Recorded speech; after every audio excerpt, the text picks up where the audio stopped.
Welcome to section 3.1, How Cells Are Studied.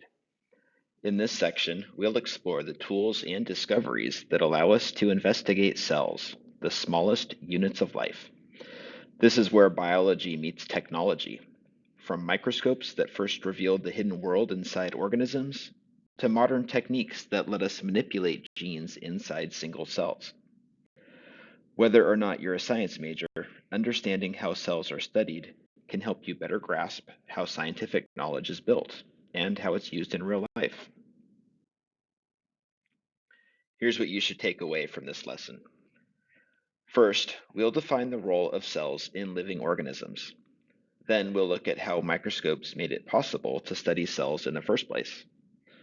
Finally, we'll walk through the development of cell theory and compare the major types of microscopes, including the exciting tools used in modern biology. The cell theory is one of biology's most important frameworks. It tells us three things. All living organisms are made of one or more cells.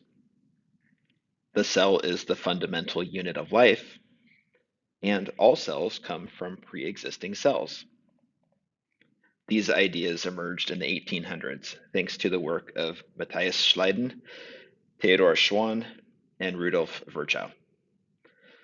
This theory is foundational because it unites all living things, from bacteria to humans, under a single biological principle.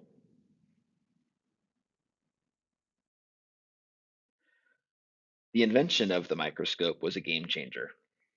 In 1665, Robert Hooke looked at a thin slice of cork and coined the term cell because it reminded him of tiny rooms in a monastery. A few years later, Anton van Leeuwenhoek, using handcrafted lenses, was the first to observe living cells, tiny active creatures in pond water. These early observations opened an entirely new world to scientists and set the stage for the development of cell theory. There are two main types of microscopes used in biology: light microscopes and electron microscopes. Light microscopes are what you're most likely to encounter in a classroom. They use visible light and lenses to magnify cells and can be used to observe living things. Electron microscopes, on the other hand, use electron beams instead of light. They provide much higher resolution, allowing us to see incredibly fine details like the inside of organelles or the structure of viruses, but they can only be used on preserved samples.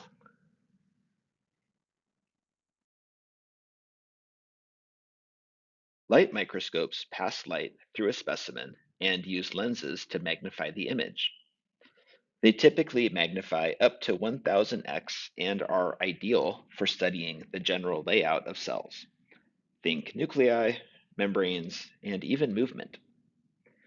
They're limited by their resolution, which is about 200 nanometers, meaning they can't resolve the smallest structures inside a cell.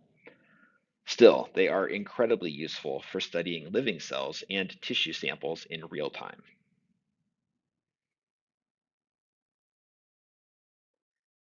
Electron microscopes provide far greater magnification and resolution. A transmission electron microscope, or TEM, allows scientists to view internal cell structures by sending electrons through ultra-thin slices of the sample. A scanning electron microscope, or SEM, creates detailed 3D images of cell surfaces. Because these microscopes require samples to be specially prepared and cannot be used on living organisms, they are typically reserved for research labs and advanced diagnostics.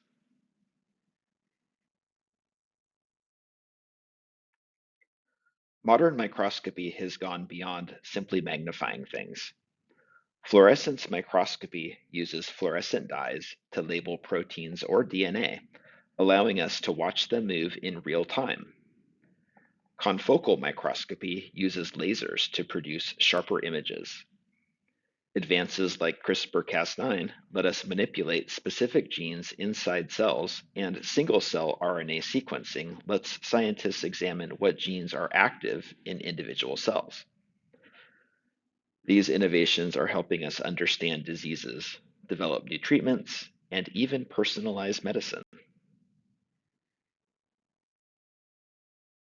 So, how do you choose the right microscope? If you want to study living cells or observe cell behavior over time, a light microscope is the way to go. If your goal is to explore fine structures like the internal membranes of mitochondria, electron microscopes are essential. Each tool has strengths and trade offs, and the best choice depends on what you're trying to study.